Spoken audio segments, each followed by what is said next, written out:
Start. हमारे देश में 6 करोड़ 30 लाख बच्चे ऐसे हैं जिन्होंने स्कूल का मुंह नहीं देखा। जाहिर है इसकी वजह भारत वैसे विशाल देश की सामाजिक और आर्थिक पृष्ठभूमि है। ऐसे में गरीब ग्रामीण परिवारों की ज्यादातर लड़कियों के लिए स्कूल जाना एक स्वप्न है। गांवों में यह देखकर दुख होता है कि 5 से 7 वर्ष की आयु की लड़कियां 10-10 घंटे काम करती है। ऐसे परिवारों के बच्चों बहुत छोटी उम्र से ही अपने परिवार या अपने माता पिता के काम में हाथ बटाने लगते हैं। इस प्रकार जैसे जैसे वे बड़े होते जाते हैं, लड़कों के मुकाबले लड़कियों पर काम का बोझ बढ़ता जाता है। वर्ष 1998-99 के आंकड़ों के अनुसार केरल और हिमाचल प्रदेश ही ऐसे राज्य हैं जहां 6 से 14 वर्ष तक की स्कूल न जाने वाली लड़कियों की संख्या 5% से कम है। स्त्री शिक्षा का स्तर शेष देश में चिंताजनक है।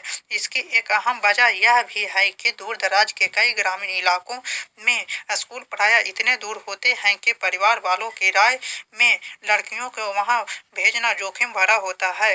ग्रामीण इलाकों में महिला अध्यापकों के न होने के कारण भी लड़कियां स्कूल जाने से हिचकिचाती है या फिर वे बीच में ही पढ़ाई छोड़ देती है।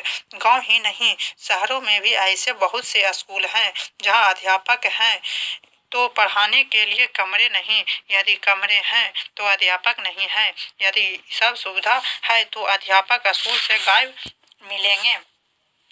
विभिन्न राज्यों में प्राथमिक और उच्च प्राथमिक विद्यालयों में स्कूलों के शिक्षकों के हजारों पद खाली पड़े हैं। उल्लेखनीय है कि केंद्रीय मानव संसाधन विकास मंत्रालय से जुड़ी अस्थायी संसदीय समिति ने अपनी 93वीं रिपोर्ट में इस तथ्य पर चिंता जता चुकी है। दूर दराज के गांवों तथा आदिवासी इलाकों में अव्वल तो स्कूलों की संख्या बहुत कम है, जो है भी उनमें अध्यापक जाने में रुचि नहीं दिखाते। ग्रामीण बच्चों की सुविधा के लिए स्कूल 1 किलोमीटर के दायरे में खोले गए हैं। इसका सर्वेक्षण करने पर पता चला कि इन स्कूलों में पर्याप्त सुविधाएं नहीं है।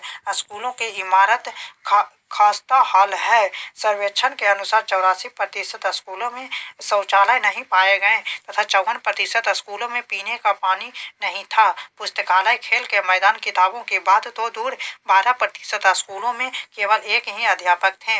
ऐसे में ग्रामीण क्षेत्रों में बच्चों को सार्थक शिक्षा देने की उम्मीद कैसे की जा सकती है।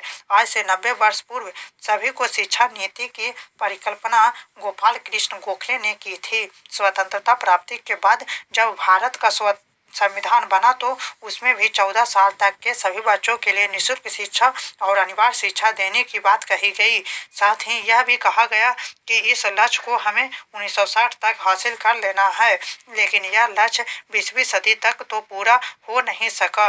अब इसे वर्ष 2010 तक के लिए बढ़ा दिया गया है। मनुष्य के विकास में शिक्षा का महत्वपूर्ण योगदान है। शिक्षा से मनुष्य का जहाँ सर्वांगीण विकास होता है, वहीं वह उसका आर्थिक और सामाजिक उत्थान करने की सामर्थ्य भी देती है। इस प्रकार बौद्धिक स्तर के साथ साथ मनुष्य का जीवन स्तर भी ऊंचा उठता है। विशेषकर स्त्रियों में महिला सशक्तिकरण में भी शिक्षा का अहम योगदान है।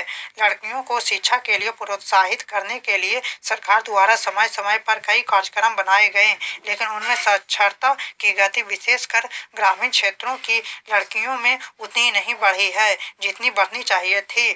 यदि हम सरकार की माने तो उसके अनुसार देश में 98% जिलों में सरकारी साक्षरता अभियान चलाया जा रहा है। स्कूल की बात तो दूर, लड़कियों को स्नातक तक की शिक्षा निःशुल्क देने की बात कही गई।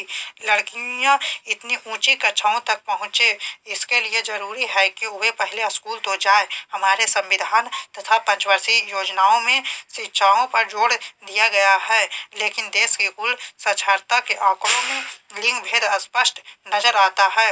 देश भर में केरल, मेघालय तथा मिजोरम राज्य ऐसे हैं जहां स्त्री पुरुष के बीच साक्षरता का अंतर 10% से कम है। हम हमेशा इसी विवाद में उलझ कर रह गए कि प्राथमिक शिक्षा को भी बुनियादी आधार बनाया जाए कि नहीं। शिक्षा भले ही हमारे मूलभूत आवश्यकताओं में से एक हो, पर सरकार शिक्षा पर कुल घरेलू सकल उत्पाद का एकमात्र 6% व्यय करती है। इसमें प्राथमिक शिक्षा का हिस्सा आज भी नाम मात्र को है। बेहतर होगा कि निरक्षरता उन्मूलन के लिए ग्रामीण क्षेत्रों में वहीं के पढ़े लिखे युवकों को जिम्मेदारी सौंपी जाए।